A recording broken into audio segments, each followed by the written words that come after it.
All right, so it's time to change the Cold Plunge filter here. This is the Plunge.com original Gen 1 model. The Gen 2 models are very similar to this, and any DIY cold plunges we've spec'd out with the GE whole house filter will also be changed in a similar manner with the same filter.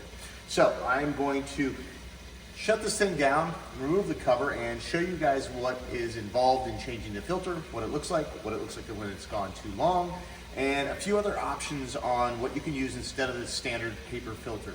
All right, here we go. All right, in order to change the filter on this, you don't necessarily have to turn the plunge off, but I'm gonna do that anyway because I don't want the plumbing and all that running. All right, we're gonna shut this thing down, and this plunge is pretty easy.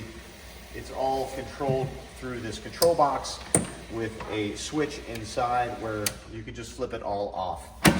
Once that's done, the filter housing is over here on the back side of the unit, and this one has a bypass valve. So that allows you to turn off the water flow going through the filter so you don't wind up with water all over your floor. You're still gonna have a little bit, and that's why we've got a nice little towel here ready to go.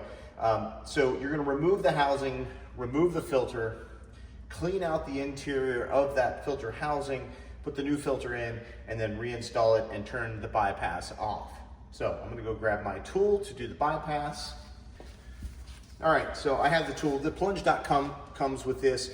The GE whole house filter housing also comes with something very similar. So you're just going to put this on top and turn it to bypass so that when you remove this filter, you don't get water everywhere. Like I said before, you will get a little bit, but it won't be as bad. All right, so I'm gonna take and show you kind of what an overused filter is. This one was left on for about 2 months. It was a little bit longer than what we wanted. It only got about a month or month and a half worth of usage, and then we went on vacation. So it's overdue for a filter change. Here's what one looks like with a little too long. All right, again, that bypass tool is also on this one used for loosening and taking off the filter. So you'll get this seated on, it has little ribs here on the side, and you will then loosen this up to just a little bit, maybe a quarter turn, to where you can hand remove it. And just keep turning. Like I said, you'll get a little bit of water and not a huge deal. Just wipe that up. And also you want to just give it a check, make sure that there's no debris or anything underneath the filter housing valve here. And then we'll take the filter out. And as you can see, it's pretty dirty. It's not awful, but it's pretty dirty. So each of these pleats have debris and buildup and biomass and things in that. You'll want to take that, discard that, and you'll want to replace it with a new one. So I have 3 options here, 3 different options for the filter replacement.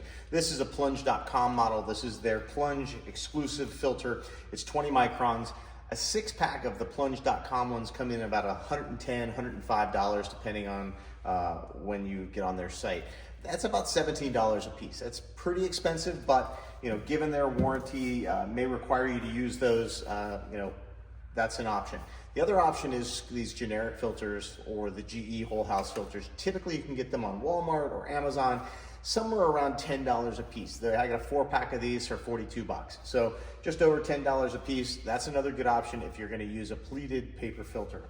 Recently, I found out about these, and this is a stainless steel filtration system.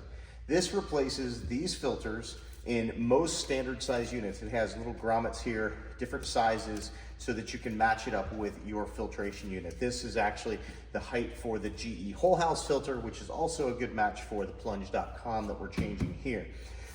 This was a little bit more expensive. I think it was about $40-something. That said, it's a one-time purchase. Well, I don't know. I'm assuming this will last multiple years. It is stainless steel. It does have a warranty. And the neat thing about this is you could take it out, scrub it down, you could throw it in your dishwasher, sanitize it, and put it back in. You can be pretty confident that you're gonna have a very clean system all the time. So we're not gonna replace this system here with this. This is actually finding a new home. So we're gonna put the original Plunge.com filter back in the filter housing after we give it a good rinse down. All right, so we're gonna take the pleated filter and seat it back in, put this thing back together. And you can fill this up with water again, or just allow the plunge unit to fill it up for you.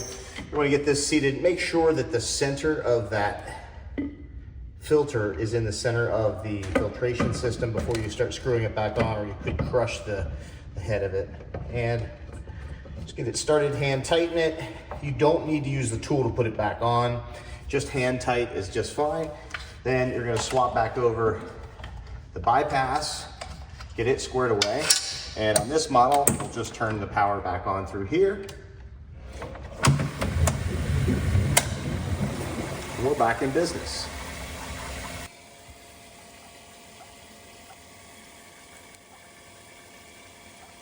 All right, so it's just that simple. Now we're back in business. We'll put the cover back over the plumbing system here. And now you're good to go. You need to do that about once a month, depending on how many times you plunge. I plunge at least every day, sometimes twice a day. So the load on the filter is a little higher than some people if they only plunge 2, maybe 3 times a week, a single person. But my wife will also plunge in here. So we do it about once a month, and we also give it a look. We just give the filter a look and see, hey, you know, is this thing getting kind of gunky? In the summertime, I will say, since the barn pool house is open, we will be walking around barefoot and hopping this thing. Sometimes that'll add some debris. In the wintertime, we're pretty quick about it. We stand on the mat over there, get in and out quickly. Not a lot of debris getting on our feet, getting into the plunge, so it's a little less wear on the filter during that time. All right, that's a filter change. So you've got some options as far as paper refills and this new stainless reusable filter. I think that's what I'm going to stick with after I move to the next plunge. This guy is finding its way home to someone here this week. So I'll be building a new DIY cold plunge and adding a GE whole house filter. I'm going to give the stainless a try there. All right. Hey, thanks for watching. If you got something out of this, give it a like. Drop me a subscribe. It really helps my channel. I'm just a small channel at this point.